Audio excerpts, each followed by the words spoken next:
Jeg er i dag på udkig efter, jeg er 10 minutter væk fra, hvor jeg bare er på udflugt efter en mega hyggelig café, jeg har set. Og nu går jeg i en lille tunnel, eller hvad hedder det? Hidden Away sti. Nu render jeg rundt her, og jeg ved ikke rigtigt. Det virker meget sådan privat og aflukket, men nu går jeg her altså bare.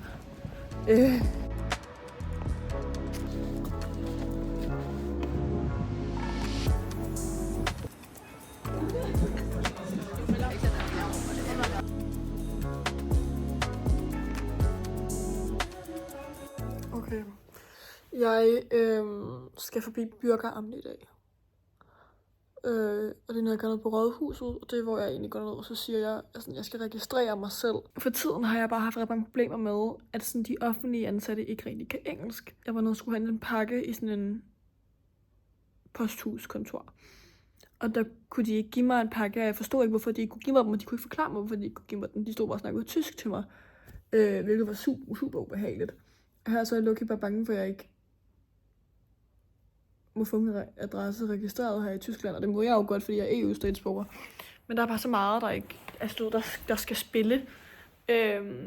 Og hvis jeg kan ikke super godt tysk endnu, for jeg har aldrig haft det i folkeskolen, så det er bare, at vi starter direkte. Jeg startede direkte den 2. september med at tage til tysk og lære tal. Altså, vi startede helt fra bunden. Så jeg ved bare ikke, jeg tror ikke, jeg kan snakke til dem på tysk, sådan, så de kan forstå det. Så nu må vi se, hvad der sker. Det er i hvert fald her om, jeg skal afsted om 10 minutter, så er der rigtig god tid. Så jeg ønsker mig held og lykke. Nu er det tid til Burgeramt. Jeg har taget briller på. Jeg føler, det er en eksamen, det her. Og derfor så har jeg også taget min mappe med. Jeg har printet alt ud.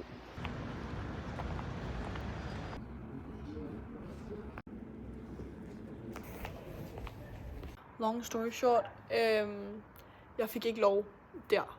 Der var noget galt i det papir. Der var noget galt med de papirer, jeg havde med, som jeg så har taget med hjem, og så har jeg fået det fikset, fået skrevet underskrift på det for ham der udlejer og sådan. Der var nogle ting, der manglede, og nu har jeg så fået det klaret. Jeg har fået lov til sådan, hvis lidt en exemption, at komme derop igen her inden klokken 6, og så ordner vi det der. Så det skal jeg nu, og så skal jeg til tysk bagefter. Men det er sygt rart, at jeg bare kan få det fikset. I det mindste talte de engelsk. Ej, hvor var det rart. Ej, hvor var det rart. Jeg fik dem. Så cutie.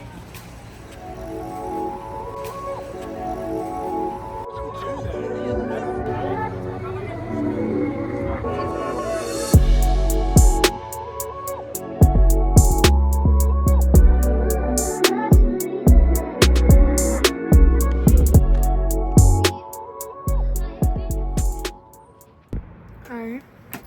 I dag er det den 20. tror jeg. Den 20. september. Det er lørdag.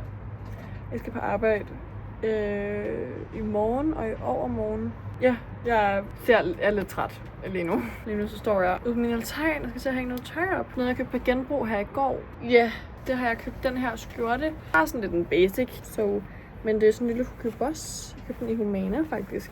Jeg tror faktisk, Lucky den mande størrelse. Men det gør jo ikke noget, for jeg har jo i forvejen sådan ret lange arme. Og sådan er ret høj, så det er jo fint for mig. Og så købte jeg faktisk også de her sko, som også er sygt søde. Lidt sådan sommersko faktisk. De er i hvert fald sindssygt søde. Ja. Jeg skal på arbejde igen i morgen. Så jeg tror egentlig bare, at jeg skal lave mig noget mad nu. En lille lidt aftensmad. Og så vil jeg, læse en bog. Så der skal ikke se så meget spændende i dag, tror jeg. Jeg tror, jeg skal. Det er vildt varmt. Jeg ved ikke, hvorfor jeg har sweater på. Det har været 28 grader i dag. Så jeg vil virkelig skifte tøj, og så skal jeg have noget mad, og så tror jeg skal spise ud på altanen. Fordi der er lidt. Altså, det er så rart. Der er virkelig bare sådan en perfekt temperatur i dag. Ja. Men vi ses. Jeg ved ikke, næste gang.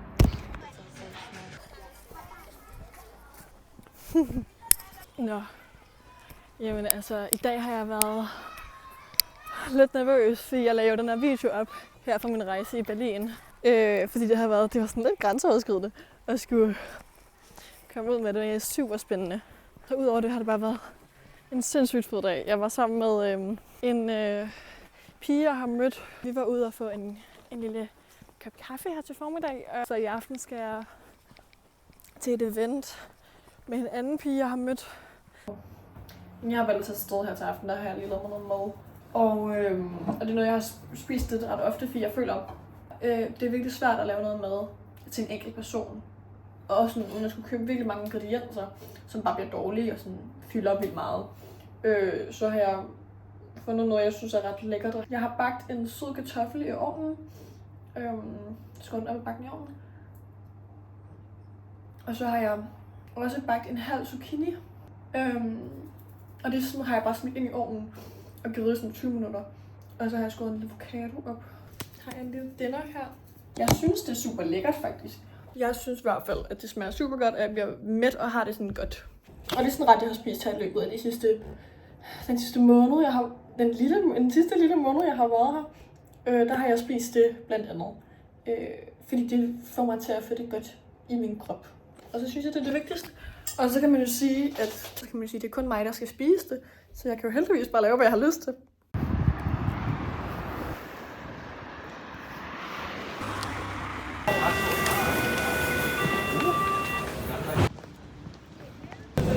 We are sitting at this very nice, what's it, like a restaurant? I think it's like a restaurant. It's like a fish restaurant. There's like fish in the mantra behind us, and everyone is like eating fancy fish.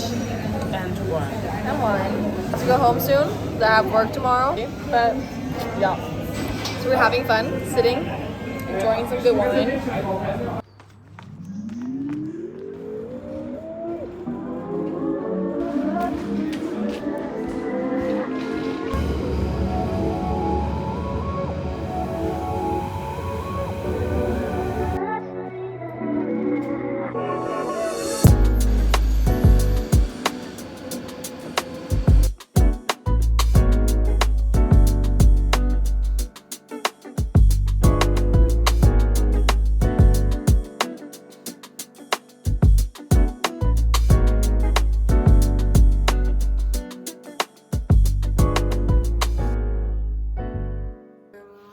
Ja, nu har jeg egentlig snart været her en måned, og det er sygt fedt.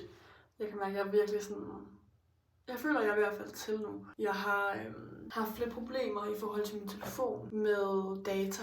Min mor købte mig 105 GB i udlandet hver måned, mens jeg er hernede. Fordi der er ikke lagt internet ind i lejligheden overhovedet. Og det har været sygt svært, fordi så har jeg brugt noget af min internetdeling på at se streaming på computer, og det har taget sygt meget data. Ja. Jeg tror også, at jeg er ved at få min hverdag til at spille med arbejde og med tysk og med lige så stille prøve at møde nogle mennesker sådan lidt socialt. Jeg skal faktisk ud og spise frokost her nu med en ny veninde, som studerer her i Berlin. Og så har jeg tysk i aften, og jeg synes virkelig, at det er svært, fordi jeg ved ikke, om jeg har sagt det, men jeg lærer tysk på tysk. Min tysklærer, hun snakker ikke engelsk, så hun snakker meget, meget lidt engelsk. Og hun prøver også derfor at sige, at vi ikke skal snakke engelsk overhovedet. Hun snakker kun til os på tysk, men jeg synes, det er svært, og der er lektier hver gang. Så alt i alt er jeg ved godt mod. And the salad was really good.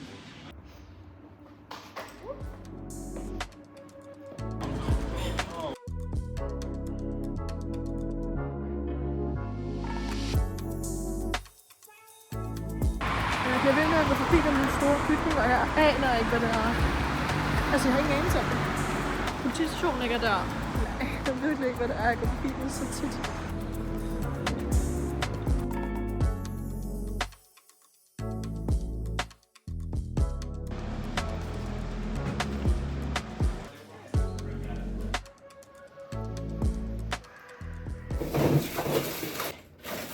Jeg er i gang med at rydde op i mine fryser, fordi jeg på en eller anden måde har fået fyldt dem helt op. Jeg har virkelig mange isterninger. Jeg har nogle normale med vand, og så har jeg nogle, hvor der er, jeg har lavet sådan en hibiscus ingefær koncentrat. Og jeg har lavet varmt kogende vand over, og så spiser jeg det. Så drikker jeg det. Hvis jeg har for meget mad indtil videre, har jeg jo bare frosset det ned. Hvis jeg har købt for meget, fordi jeg er jo vant til, at mine forældre også skal have mad. Nu skal jeg jo vende mig til, det bare mig. Og det er også så fint regler imod det. Men så der er en del ting, der skal i fryseren.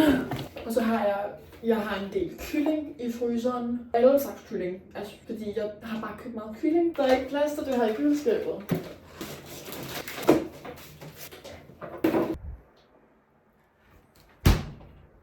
Det var virkelig sådan en overspringshandling, det der. Jeg var gået i gang for at lave aftensmad. Godmorgen. Det er klokken, den er 10:30. Jeg var på arbejde, og det er faktisk ret koldt til sådan en efterårsmorgen. Så jeg tager halsterklæder og varm jakke på. Jeg var til et lille event i går i anledning af maraton. Det var super hyggeligt. Jeg var alle sammen med en veninde.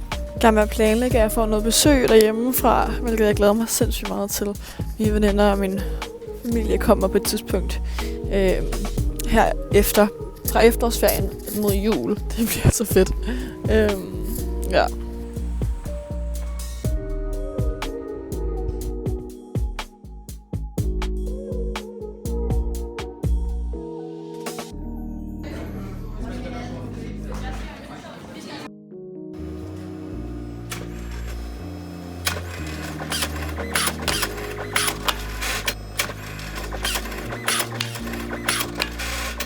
Jeg printer nogle billeder ud i sådan en butik. Så kan man printe nogle billeder ud, og så kan du hænge dem op i min lejlighed.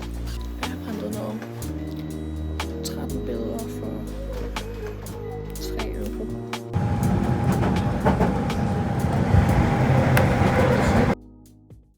Og de billeder, jeg fik printet i, det var min afskedsmiddag fra studentertiden i sommer. Emil. Flere billeder fra mig, flere billeder fra studentertiden. Alle mulige søde billeder. Ja, det er så sødt. Jeg er så glad for ham. Ja, så de skal op og hænge, og det glæder jeg mig rigtig meget til. Så er klokken blevet lidt over 7. Jeg er på vej ned til stationen. Jeg skal ud og mødes med min veninde.